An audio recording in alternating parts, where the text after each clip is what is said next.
नमस्कार. आपलं स्वागत आहे आयकॉन स्टील प्रस्तुत बिल्ड आयकॉन या उपक्रमामध्ये. आज आम्ही आलो सांगली मध्ये आणि माझ्यासोबत आहेत senior engineer builder developer Shirish Kumar Sawant sir. नमस्कार. त्यांची ओळख मी सांगितलं तसं एवढ्या 2 शब्दात होणार नाही. सीनियर इंजिनियर म्हणण्याचं अर्थातच कारण म्हणजे ते गेले 30-35 वर्षाहून अधिक काळ या क्षेत्रामध्ये अतिशय उत्तमरित्या काम करतायत. त्यामुळे ही त्यांची तशी एका अर्थानं पहिली ओळख आहे. जेव्हा माणूस इतके वर्ष एखाद्या क्षेत्रात काम करत असतो तेव्हा त्यांना आलेले अनुभव, त्यांनी पूर्ण केलेले प्रोजेक्ट्स असे वेगवेगळे असतात. त्याचप्रमाणे त्यांनी आधी रेसिडेन्शियल प्रोजेक्ट्सवर कन्सल्टिंग कॉन्ट्रॅक्टिंग इंजिनियर म्हणून काम केलं. त्याच्यानंतर स्वतः बिल्डर डेव्हलपर होऊन मध्यमवर्गीयांचं जे घराचं स्वप्न असतं, जे फ्लॅटच्या माध्यमातून साकारण्याचं काम त्यांनी केलं. त्यानंतर अनेक इंडस्ट्रियल प्रोजेक्ट्स, जे मोठे प्रोजेक्ट्स आहेत आणि ज्याच्यात सांगलीतल्या अनेक सांगलीकरांची मान उंचावेल असे प्रोजेक्ट्स आपल्या सांगलीत इंडस्ट्रियल आहेत, असे त्यांनी केलेले आहेत. आणि सगळ्यात महत्त्वाचं शेवटची गोष्ट म्हणजे भारताच्या अनेक भागांमध्ये जाऊन त्यांनी यापूर्वी काम केलेलं आहे. त्यामुळे अशा सगळ्या त्यांच्या अनुभवाबद्दल, त्यांच्या एकंदर प्रवासाबद्दल आपण बिल्ड आयकॉन या प्लॅटफॉर्मवर त्यांच्याशी गप्पा मारणार आहोत. आपण गप्पांना आधी इथून सुरुवात करूया. ते म्हणजे तुमचा शैक्षणिक प्रवास कसा होता? म्हणजे तुमची शाळा कुठली होती, मग कॉलेज कुठलं होतं, सिव्हिल इंजिनिअरिंग या फील्डमध्ये येण्यामागची प्रेरणा कुणाची होती, आणि हा सगळा प्रवास, शैक्षणिक प्रवास कसा होता?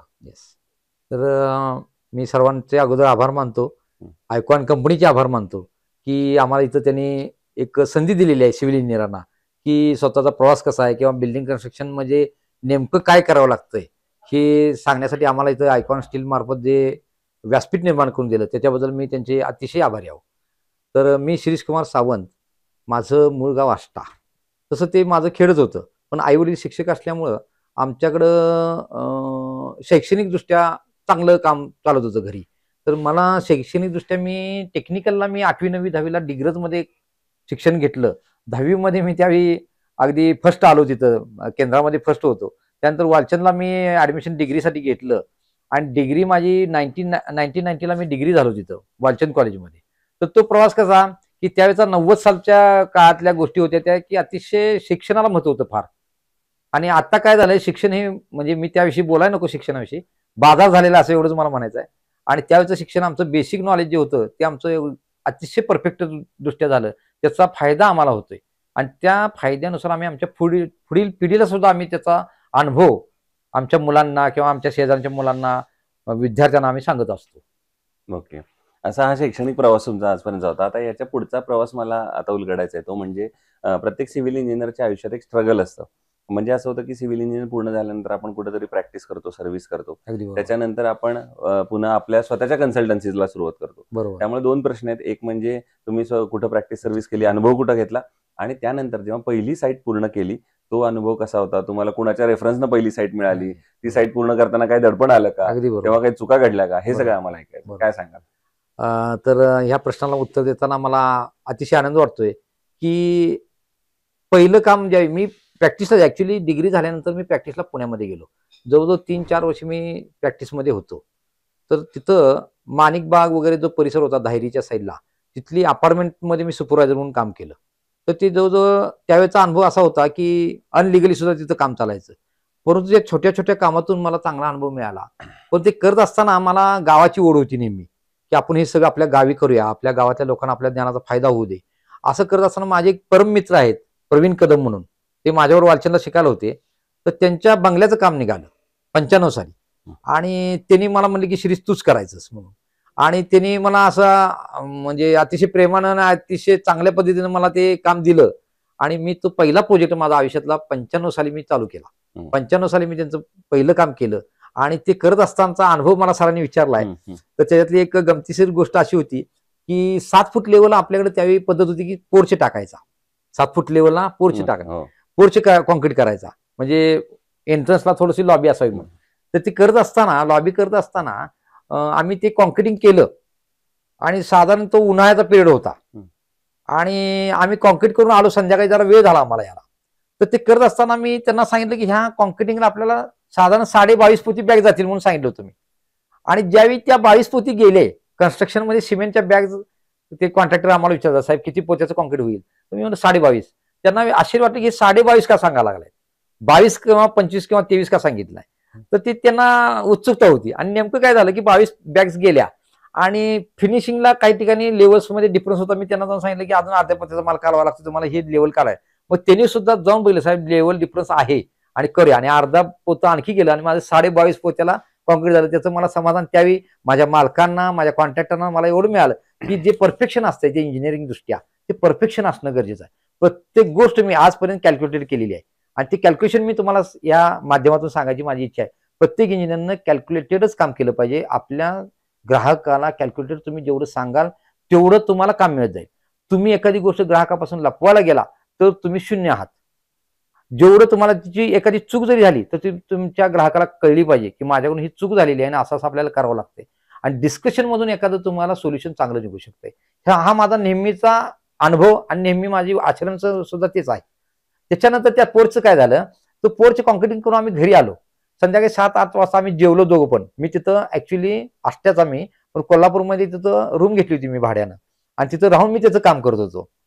तर ते पोर्च कॉन्क्रीट झाल्यानंतर मी संध्याकाळी आल्यानंतर रात्री 9-10च्या दरम्यान उन्हाळ्याचे दिवस असल्यामुळं अतिशय जोराचा वारा सुटला आणि पाऊस पडायला लागला. प्रचंड मोठा वादळी पाऊस चालू झाला. मग ते मित्र मी एकाच थांबलो होतो तिथं त्या दिवशी जेवण करून आल्यानंतर, आणि मित्राला भीती वाटायला लागली की शिरीष आता तो पोर्च काय राहणार नाही, आपलं 100% कॉन्क्रीट पडणार, ही त्याची भीती. रात्री 1 वाजता आली, नाही पडत काय होत नाही, मी आहे ना जबाबदार काय झालं तर, असं मी त्याला दिलासा देत होतो. परंतु त्याला ते राहवलं नाही. रात्री 2 वाजता आम्ही दोघं जण सायकलनं आम्ही गेलो. त्यावेळी आमच्याकडे वाहन नव्हतं, मी गाडी सुद्धा माझ्याकडे नव्हती, आमच्या मित्राकडे पण नव्हती. आम्ही 95 सालची गोष्ट सांगतो साहेब. त्यावेळी कॉम्प्युटर तर नव्हतीच, कॉम्प्युटरचा विषयच नव्हता. तर त्यावेळी आम्ही सायकलनं दोघं जण, तिथून अंतर जवळजवळ 3 ते 4 किलोमीटर होतं. 4 किलोमीटर आम्ही सायकलीनं गेलो. पोर्चच्या वरती गुडघाभर पाणी साचलं होतं, पण पोर्चला काही सुद्धा झालं नव्हतं. ही जी समाधानाची गोष्ट आहे ती इथं मी आवर्जून मला सांगायला आवडेल. आणि आपल्या कामाबद्दल कॉन्फिडन्स असणं गरजेचं आहे इंजिनियरला. मी जे करणार आहे ते अतिशय योग्य करणार आहे आणि कॉन्फिडेंटली करणार आहे, हा मेसेज सर्वांना तुमचा गेला पाहिजे. इंजिनियर हा काय असू शकतोय, जसा शिक्षक हा आपल्या सोसायटीमध्ये एक चांगला बिंदू आहे, त्याच पद्धतीनं इंजिनियर हा सुद्धा आपल्या संपूर्ण समाजाचा एक बिंदू आहे. त्या बिंदूनं आपल्या सगळ्यांच्या भोवतीली सर्कल तयारच केलं पाहिजे, असं माझं सगळ्यांना आव्हान आहे. सगळ्या इंजिनियर, सिव्हिल इंजिनियरना माझं म्हणणं आहे की तुम्ही प्रामाणिकपणे काम करा. पैसा येत राहतोय, लक्ष्मी येत राहते, परंतु प्रामाणिक जेवढं तुम्ही काम कराल तेवढं तुम्हाला यश चांगलं मिळेल. हा फार वेगळा अनुभव होता 22.5 पोत्यांचा, आणि तेव्हा तुमचं ते कॅल्क्युलेशन इतकं परफेक्ट होतं. आणि त्यातला पुढचा मुद्दा पण मला आवडला, तो जो तुम्ही रात्री सायकलचा प्रसंग सांगितला, त्यातनं तुमचं प्रामाणिकपणा, कामाबद्दलची आवड, निष्ठा हे त्याच्यातनं चांगली दिसून येते. या गणितावरचाच पुढचा प्रश्न आहे, जेवढं तुमचं परफेक्ट गणित होतं. तर जेव्हा तुम्ही रेसिडेन्शियल मध्ये काम करता तर त्याच्यात बऱ्याचदा तुम्हाला असे कस्टमर भेटले असतील की जे म्हणत असतील की आमचं बजेट एवढंच आहे, 25 लाखच बजेट आहे, आता याच्यात घर बांधून द्या. त्यामुळे त्यांचं गणित एका अर्थानं फिक्स असतं. आता त्याच्यात कसरत असते ती तुमची. तर अशा वेळेला मग दर्जा आणि बजेट या दोन्हीचा समतोल मग तुम्ही कसा राखायचा? दर्जा आणि बजेट त्यांनी दिलेलं. तर कन्स्ट्रक्शन करत असताना प्रत्येक ग्राहकाचं म्हणा किंवा घर बांधणाऱ्याचं म्हणणं असतं की आपण कोणत्या इंजिनियरला काम देऊ. अगोदर पहिल्यांदा ती मार्केटमध्ये कुणाचं नाव आहे, कुणाचं काम चांगलं आहे हे बघत असतात. मग त्याच्यातून अनुभवी माणसाकडे येतात, किंवा अनुभवी माणसाकडे आल्यानंतर त्याच्याकडून आपल्याला काय सल्ला मिळतोय. तर प्रत्येक इंजिनियरनं आपलं कर्तव्य म्हणून तो सल्ला त्या माणसाला द्यायचा. काम तुम्हाला मिळो अगर न मिळो, प्रामाणिकपणे सल्ला देणं हे प्रत्येक इंजिनियरचं कर्तव्य आहे. तर माझं नेहमी काय असतं की एखाद्यानं सांगितलं की साहेब माझं 25 लाखाचं बजेट आहे, 25 लाख बजेटमध्ये मला काय काय करता येईल. तर मी ऍक्च्युली माझं काम करण्याची पद्धत काय आहे की त्यांच्या घरी जाणं, त्यांच्या घराचे फॅमिली मेंबर्स घेणं, किती मेंबर्स आहेत, पुढे भविष्यात त्यांचं काय होऊ शकतं, 50 वर्षामध्ये ते काय करू शकतील याचा मी आंतरिक विचार करतो की ह्या माणसाचं कन्स्ट्रक्शन, तो कुठल्या फील्डमध्ये आहे, शिक्षक आहे, शेतकरी आहे, त्याच्या कल्चरप्रमाणे मी अगोदर विचार करतो की यांना काय हवं आहे, माझ्याकडून काय अपेक्षा आहे. फॅमिलीमध्ये त्याच्या गेलो, मी त्यांच्या घराला व्हिजिट केली, साईटला व्हिजिट केली की माझ्या लक्षात येतं की नेमकं काय पाहिजे. मग मी त्यांना सांगतो की 25 लाखामध्ये आपल्याला असं होऊ शकतं, तुमचे 2-3 लाख वाचू शकतील, इथपर्यंत मी बजेट सांगतोय. किंवा 25 लाखापेक्षा 1-2 लाख रुपये वाढू सुद्धा शकतील. तर ते कशा पद्धतीनं त्यांना मॅनेज करायचं, 25 लाखात कसं बजेट करायचं हे अतिशय उत्कृष्टरित्या मी त्यांना ऑन पेपर देतोय. सगळ्यात महत्त्वाचं माझं ऑन पेपर. तोंडी मी ओरली कुठलंही उत्तर देत नाही. ओरली दिलं की त्यांना ते प्रश्न पडतो की सावंत साहेब तर 20 लाखात होते म्हणतायत आणि हा इंजिनियर 25 लाख रुपये सांगतोय. तर तशी अडचण येऊ नये म्हणून मी ते 20 लाखात कसं बसेल त्याचं मी टेक्निकली त्यांना ऑन पेपर देतोय, जेणेकरून तो आरसा प्रत्येक इंजिनियरला त्यांनी दाखवावा की सावंत साहेब हे 20 लाखात सांगतायत आणि तुम्ही 25 लाखात, ह्याच्यात काय बदल आहे बघा. आणि मी मालकांना आवर्जून सांगितलं असते, तुम्ही 4 इंजिनियरना हे दाखवा, तुम्ही बघा, माहिती घ्या आणि मगच काम करा. त्यामुळे 99.99 एखादाच क्लायंट माझा डायव्हर्ट झालाय. नाहीतर ज्यांना मी माहिती दिल्या त्या मालकांनी माझ्यापर्यंत येऊन मला प्रोजेक्ट दिलेले आहेत आणि मी त्या पद्धतीने त्यांच्या बजेटमध्ये अतिशय उत्कृष्ट काम करून दिलेलं आहे. आणि त्याच्यासाठी काम करत असताना प्रत्येक वर्करला, प्रत्येक त्यांच्या फॅमिली मेंबरना मी विश्वासात घेऊनच काम करतोय. आणि ह्याच्यामुळं माझा तोटा पण झालेला आहे. आणि त्या तोटा सांगत असताना काय, की माझे फॅमिली मेंबर्स, माझ्या मिसेस म्हणा, की तुम्ही फार बडबडता, तुम्ही लोकांना फार ज्ञान देता. तर ते माझ्या आंतरिक अगदी रक्तातून येतं, ते बाहेर माझ्या जिभेतून ते बाहेर पडतं, की मला ते सांगू वाटतं, की त्या लोकांना शहाणं करावं, की त्यांनी वरचा माझा स्वतः बांधावा. कुठला इंजिनियर न घेता, लेबर न घेता त्यांनी स्वतः वरचा बांधावा, ही माझी भूमिका असते. आणि तसं केलेली लोक पण आहेत, पण तरी सुद्धा ते म्हणतात, नाही नाही, सावंत साहेबांनी माझं 20 वर्षापूर्वी कन्स्ट्रक्शन केलेलं आहे, आता त्यांनी वरचा मला त्यांनीच बांधायचा. असे माझे 20-25 वर्षापासूनचे क्लायंट आज तागायत आहे. आणि त्याच्यामध्ये काही क्लायंटचं नाव घेऊ शकतोय. काही क्लायंट्स असे आहेत, जसे आमचे आष्ट्याचे एवन रोडचे मालक तानाजीराव चव्हाण, जे माझे गेली 25 वर्षापासूनचे क्लायंट आहेत. बीटी पोराल म्हणून आमचे क्लायंट आहेत. अशी बरेचसे आहेत नावं घेण्यासारखी.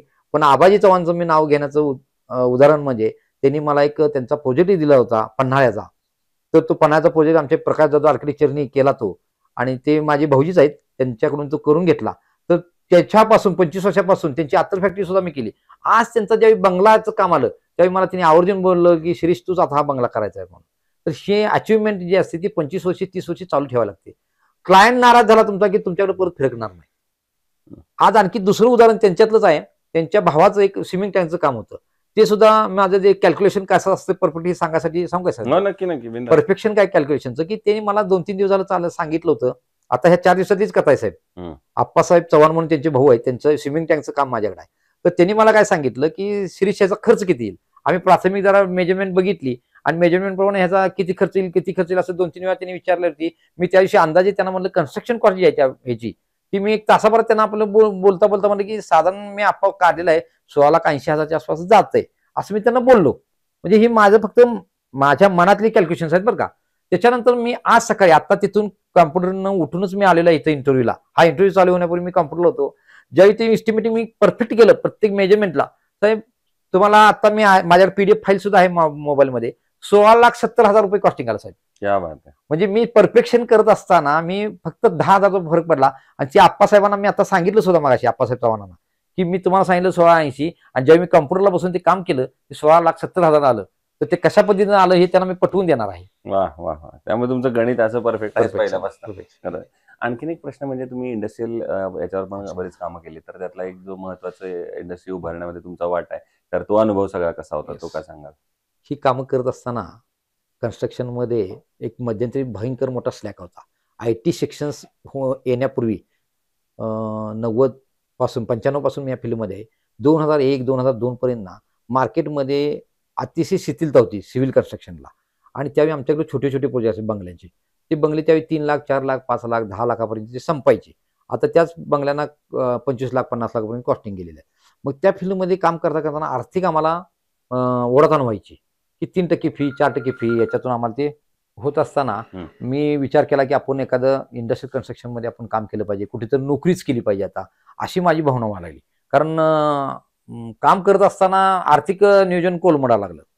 3% फी मध्ये काय एखादा इंजिनियर हे करू शकत नाही, घर सुद्धा चालू. बरोबर. तर त्या पद्धतीनं आम्ही विचार केला. मग माझ्या मित्राने का सांगितलं, की इथं आपल्या इथं पारिक कन्स्ट्रक्शन म्हणून आहे सांगलीमध्ये, मोतीलाल पारिक त्यांचे ओनर आहेत.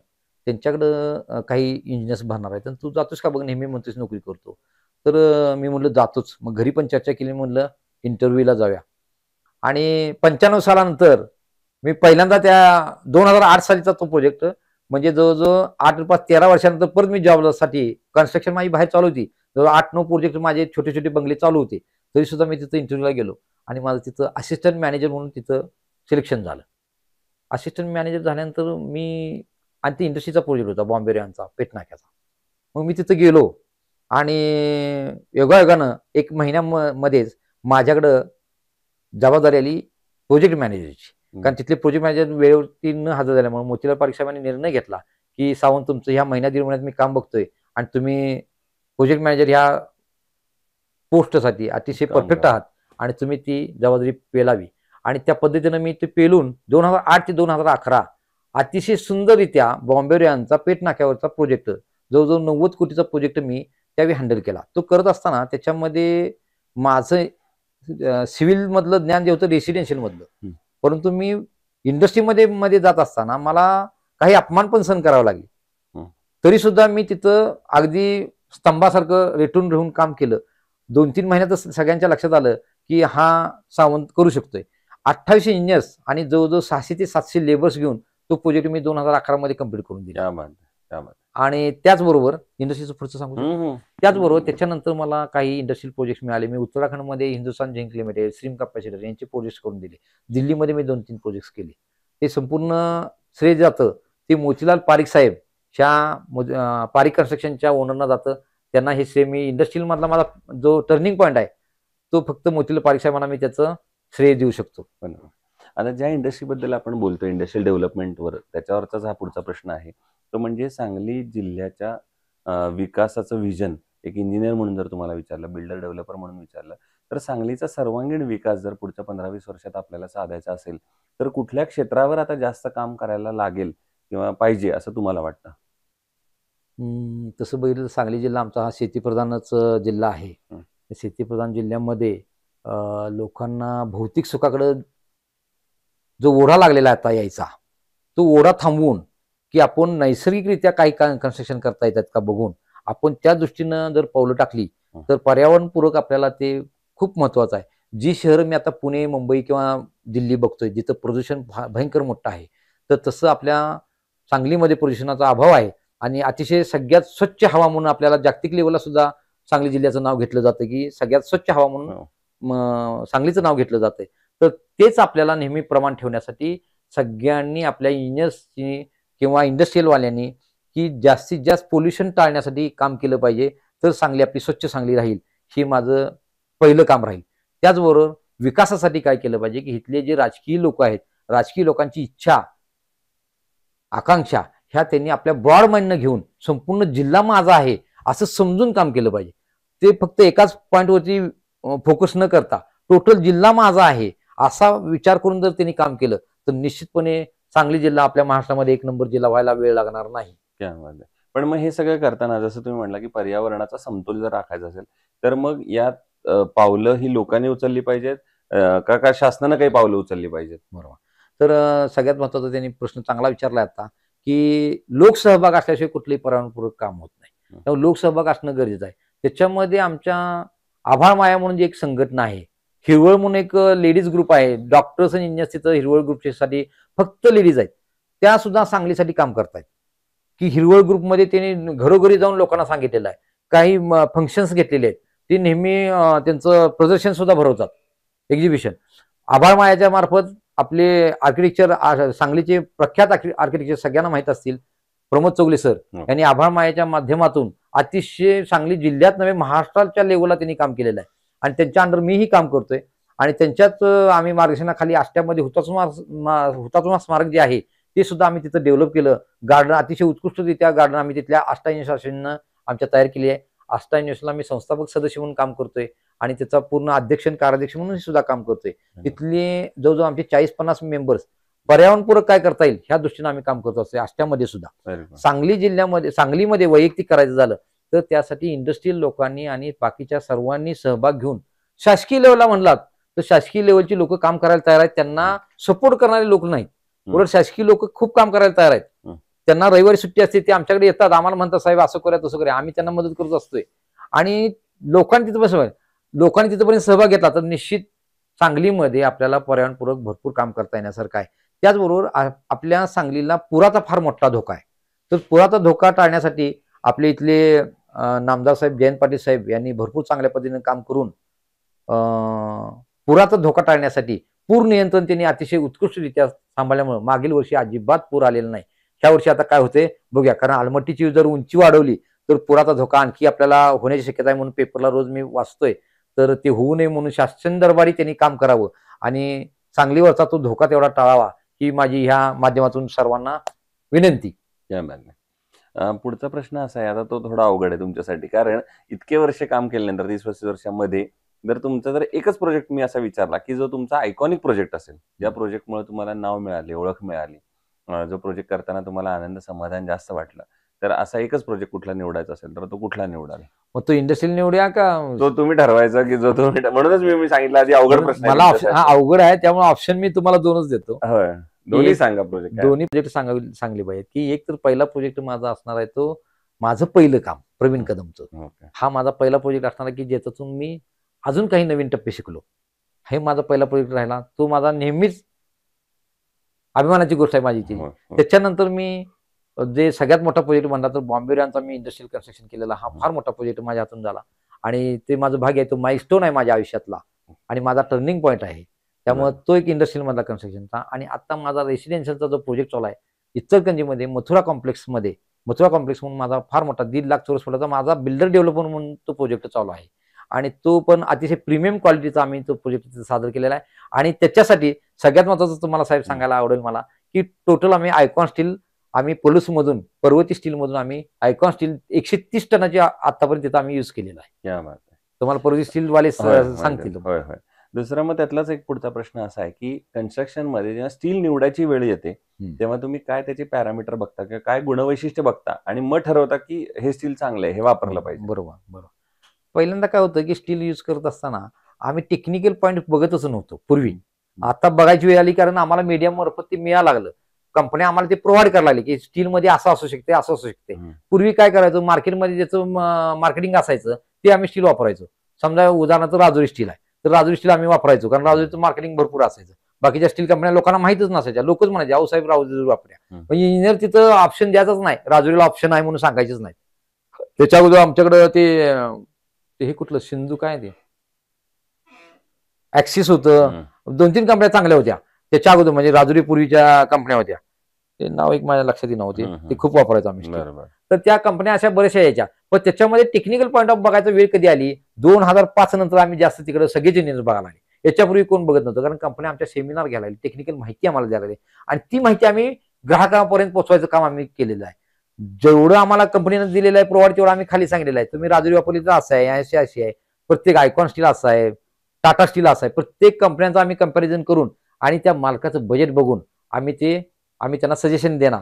त्याचबरोबर साहेबांनी जे प्रश्न मला विचारला की तुम्ही टेक्निकल बाबी त्यातल्या काय बघत असाल तर त्याची डक्टिलिटी महत्वाची बघायचो आम्ही. त्याची स्ट्रेंथ बघणे, त्याच्यात जे रिपोर्ट येतात त्याच्या रिपोर्टचा अभ्यास करणे आणि नेमकं काय आहे त्याचं टेक्निकल त्यांच्या रिप्रेझेंटेटिव्हना आम्ही प्रश्न करून विचारायचो फोन करून की साहेब हे असं असं म्हणतात तर आपल्याला असं प्रॉब्लेम येतोय. साईटवरती ऍक्च्युली त्यांना बोलून आम्ही काही प्रॉब्लेम्स दाखवलेले आहेत.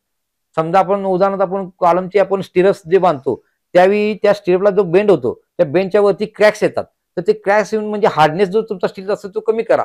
मग त्यासाठी डक्टिलिटी म्हणून आली किंवा नवीन त्यांचे डेव्हलपमेंट्स होत गेल्या कंपन्यांमध्ये. आणि ते मार्केटमध्ये काही कंपन्या आता एवढ्या कॉम्पिटिशन मध्ये आल्या आहेत की आम्हाला सुद्धा प्रश्न पडतोय की कोणत्या कंपनीचं स्टील सांगायचं म्हणून. बरोबर. अशी आता आजच्या लेवल मार्केटची लेवल तीच आहे. दुसरं तुम्ही सांगितलं आयकॉन स्टील तुम्ही नेहमी वापरता, आता पण सध्याला वापरले, तर मग त्यांचा प्रॉडक्ट आणि सर्व्हिस म्हणून तुमचा अनुभव कसा आहे? आयकॉन स्टील संदर्भात सांगायचं झालं तर ज्यावेळी पहिल्यांदा ती मार्केटमध्ये आली त्यावेळी त्यांनी सर्व्हे केला असेल की कोणत्या इंजिनियरांच्याकडे गेलं पाहिजे, कोण जास्त काम वापरते. आयकॉन स्टीलची टीम माझ्याकडे आली की साहेब असं असं आमचं आहे आणि ह्या पद्धतीने तुम्ही वापरलं तर आम्हाला असं असं काम करता येईल.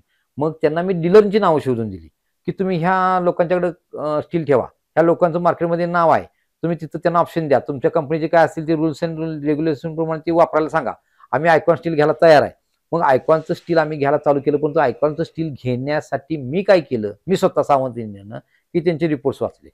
सगळ्यात महत्वाचा ह्याच्यातला पॉईंट सांगायचा झालं तर अमोल नाईक म्हणून तुमचे टेक्निकल पर्सन्स आहेत, त्यांचा माझा अमोल नाईक साहेबांनी जी मला जी माहिती दिली ती टेक्निकल माहिती मला इतर कुठल्याही इंजिनियरने दिली नसेल. आयकॉनचे मला वाटतं ते सिम्बॉलच आहे टेक्निकल पर्सन अमोल नाईक साहेब म्हणून तुमचे.